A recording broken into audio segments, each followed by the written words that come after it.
One of the biggest struggles or challenges with landscape photography is actually getting enough time to shoot, especially if you're going to a location for the first time or a location that's on your bucket list, or perhaps even just a family vacation. So in this video, I want to share with you my top 5 tips on how you can plan and scout a new location to ensure you maximize the opportunities to come away with as many keepers as you can and have a great time when you're out there. Let's get into it. Okay, so my number 1 tip is to plan prior to leaving. And so I'm a bit old school in terms of my planning, so I do one of 2 ways. So I like to do it online and offline. As we're going on a family vacation, we go up into the high country, I've been to this location before, but really important, I still have the opportunity to have a think about the sort of place I'd like to shoot. So I've jumped online, I've downloaded the local visitor guide for the national park that we're heading to.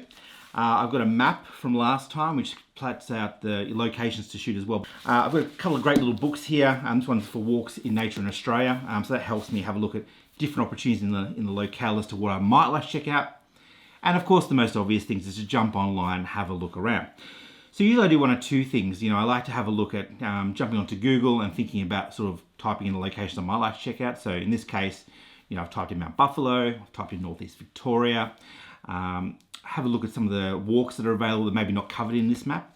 And potentially because I'm looking to photograph not just the national park and other parts of the alpine country up there, I'm having a bit of a greater look around that. I like to jump across onto, say, things like Instagram and just have a bit of a quick look. I don't like to have my images, I don't like to have a preconceived idea of my images necessarily, but I do like to think about the locations I'd like to shoot. So then what I like to do is then think about how and when I'm going to plan those visits. I then jump onto things like Google Earth and sort of have a look at the location. So if I haven't been there before, now admittedly I've been to a couple of these places previously, but if it's a new location, I like to have a look at the landscape and I sort of understand kind of where the light's going to fall. And to do that, I use an app called PhotoPills. So whilst PhotoPills is not a free app and there's not an in-depth video about apps related to photography, it is an app that I use quite regularly to understand how the light is going to fall at sunrise, sunset, blue hour, those types of conditions, so I understand where the light is in relation to the landscape. So the important thing with these kinds of tips is sort of finding a sort of process or a workflow for yourself.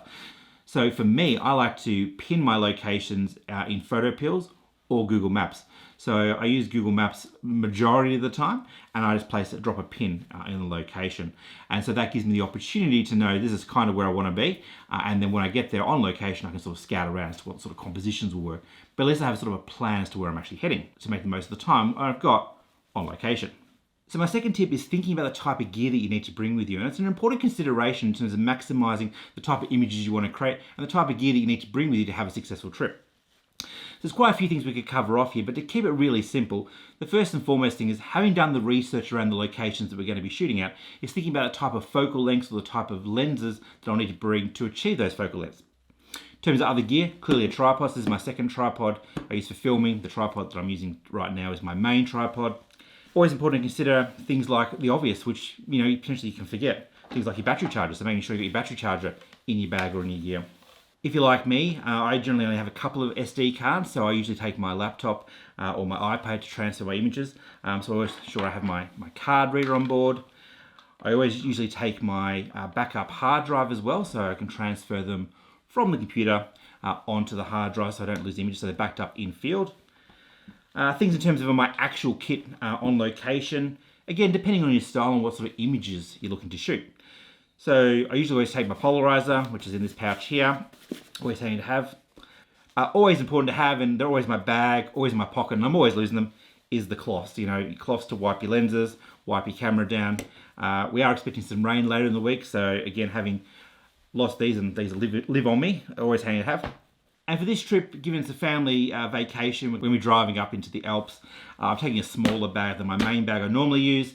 That's my second tip, is really thinking about the type of gear that you need to capture the images you're looking to capture. So I couldn't be more excited for this trip, and I'm really looking forward to it. So let's pack the gear, pack up the car, grab the family, hit the road, and we'll go to the high country. I'll see you up there.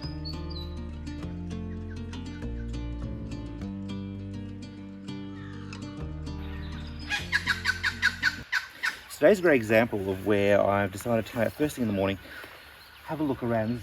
Day 3 of our family vacation here. And so I'm actually looking around in the valley here at the side of the mountain, because last time I was here, I took a photograph from the other side of the mountain and I wasn't exactly happy with it. So I really wanted to capture a sunlit peak of the granite boulders that are on top of Mount Buffalo.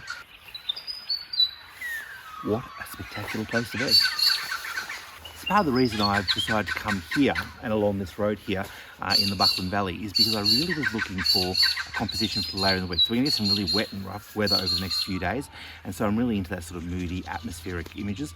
And whilst if I look to which would be your right, my left, absolutely fantastic pastel colours coming through across the Alps. I've stuck with my plan because I really want to be able to capture that image later on this week sometime. So working along this valley, I just want to have a look at what sort of compositions I can get in reasonably flat conditions. Although there is, I think these clouds above me might light up over the Horn. The sun is actually starting to glow a little bit. So we're potentially going to get something that actually looks quite exciting. I think we're going to give it F11. So F11, 1/6 of a second, ISO 400. As I said before, just focusing on the peak, which is the Horn, the highest point in Mount Buffalo. So I think one thing to be aware about scouting, and one of the reasons I actually do it a fair bit, especially when I'm going to a new destination or somewhere I'm going to be for a couple of days, is to actually get out in the daylight, because what I didn't notice in that last shot I just took was there's actually a power line smack bang here, and actually it's blending in with the gum trees. But it's a similar colour actually. It's probably made from an old gum tree, the actual pole itself. So a great reminder that by scouting around in the daylight, having a look at what sort of compositions you're going to create in what is for the ideal conditions, or the conditions you're looking for, you can avoid that fundamental mistake. Okay, the light is just about to hit. I think we're going to be joined by, he's just there, off camera. The light's just hitting the peaks across the top of Buffalo Plateau now, so absolutely fantastic. So we've got some clouds in the background. It is what I came for, so that's exciting. So what are we doing? F16, ISO 100.8 for the second. I'm going to bracket the shot anyway and see if I can bring out some of the detail in the clouds later on. But what a morning. What a morning so far. But no, I think that'll do the job. So let's head up into the mountain. Birds and see the sun. Side by side our fears are done. All the good times just begun.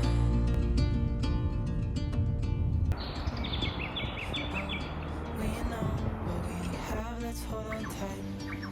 Found what we're looking for in life.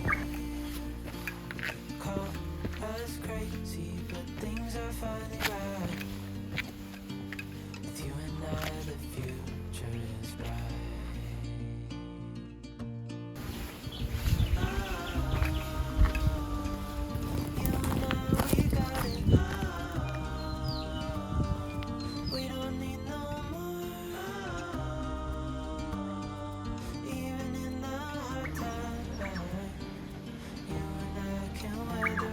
So an absolutely wonderful way to spend a public holiday here in the northeast country. I can see over to my right, which is off camera, absolutely stunning layers and layers of the Australian Alps and the Snowy Mountains.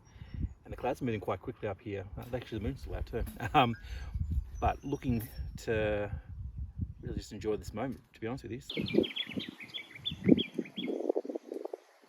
Checking the weather, so I talked about weather a few videos ago, and I thank Dave at Let's Click Photography for recommending the app Windy, which I've actually really enjoyed using. It's been really helpful, even here in Australia, even though it's from the UK. And whilst I didn't get up here in golden hour, but it's got some great light, so it's not pure blue skies, it's in the sky with the clouds. So, mind you, clouds weren't on the forecast. But anyway, they're here.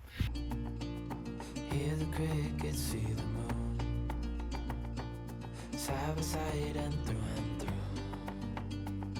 No limit to what we can. Well, I've just come down the track, 30 minutes, ran into another photographer and his wife, and gave me a bit of a snake warning there on the edge of the track. So I didn't see it luckily, but wouldn't have been a pleasant experience, thing I don't really want to run into. But it's a beautiful day, so guess they're out getting some sunshine themselves. If you've been getting value out of this video, feel free to hit the like button. If you'd like to see more photographs around filming in the high country or at above the snow line, I recommend the next video you watch is a video I did in an ancient rainforest a few months ago. If you haven't seen that as well, have a look at, check that out as well, might be of interest to you. Other than that, thanks so much for watching. I'll see you in the next video. Bye for now.